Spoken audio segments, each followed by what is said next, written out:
Hey guys, how's it going? Connor here. Been a little while. Back with a review, redoing a review of a video I shot a long time ago. Never got back to it. Just things got in the way and forgot about it. But here I am. This is with Soul Singer by Jennifer Roberson. Roberson. I read the first one a long time ago and did the video.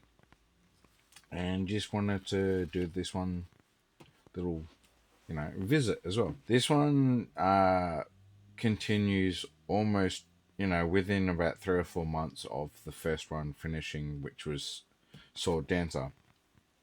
And Dell and Sand Tiger are going back to her homeland in the north. She's failed to save her brother. He prefers to stay where he was found. And you find out in the first book, and you learn a bit about the backstory and how it works, that Dell has people after her from her homeland to try and kill her because apparently she's a traitor.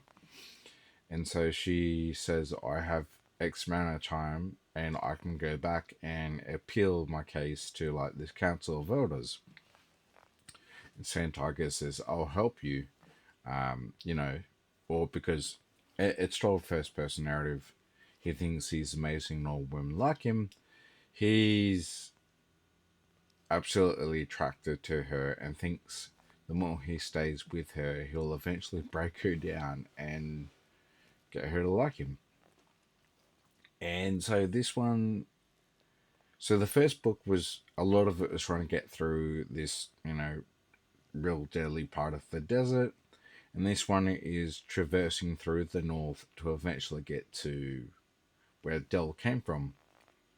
And even though Santiago, he says magic is real, but he doesn't really. He knows it's real, but doesn't believe it plays a big part in, life. But it's all in the north. It's everywhere. They come across evil spirits that possess a place that have been bound by a circle. They come across other evil spirits that pretend to be other people. They chased by massive dogs, almost wolves, that are wanting to kill them, and they don't tire, and they're always after them. They come across these other weird little, I think they're creation spirits or something. They stay in there for refuge for a little while, and these these spirits sing constantly. And then throughout this whole thing as well, Dell is talking to Tiger and explaining why they sing. Because, he found it interesting that Dell sung as she dueled in the previous book. And you find out that sword dancing, the art of fighting in the circle, as they call it. In the South, it's very much you have levels, and the higher the level, the better you get, until level 7, which is what Tiger is.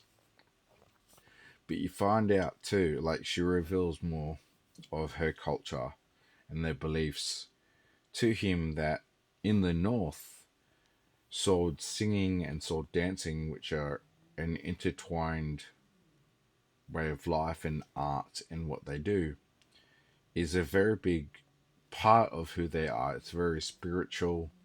They believe there are spirits that live in the swords, and you actually find out some interesting things about that as it goes on. Don't want to spoil too much. And why they respect their swords. And, so it's a lot more about Dell's, not, I guess, backstory, though some of it was revealed in the first one, but just also that cultural background and that heritage and where she's come from, and how the North are the complete opposite of the South. It's mountainous, it's got too much greenery. According to Tiger, he doesn't like how green it is. And then eventually, as they go up the mountains, it gets really, really cold, and he hates it. gets the runny nose, sore throat. You know, he goes on, bangs on about it a bit in his narrative. I again love this book. Like I said, reading the first a while ago, reading the first one is what kind of got me back into reading this time, and was one of the books I really wanted to talk about, and is part of the reason I started my channel. And I'll be reading the third one soon. I'm planning on another book or two that I've committed myself to, and I'll start the third one in the series for that. Um, they are a bit longer than what I've been reading lately. This is for almost 400 pages, but the way Jennifer Roberson writes Tiger with his first person narrative, it flows really fast. And even all the scenes with downtime, just, they, even though they're trying to slow down the constant pace, things are constantly happening. Like in this one, traveling, being pursued by these hounds and stuff like that. Every every moment, beat, or scene designed to slow down and reveal more moments, and that emotional core flows quite fast. So yeah, it's a compliment to her writing. It's really good, and again, I'd give this probably a 4.5 out of 5. If you like fantasy, give it a read. It's really good. It's a lot of fun, and I really look forward to reading the third one. It's really good. Um, that's all there is to say. Thanks for watching. Enjoy what you're reading. See you around.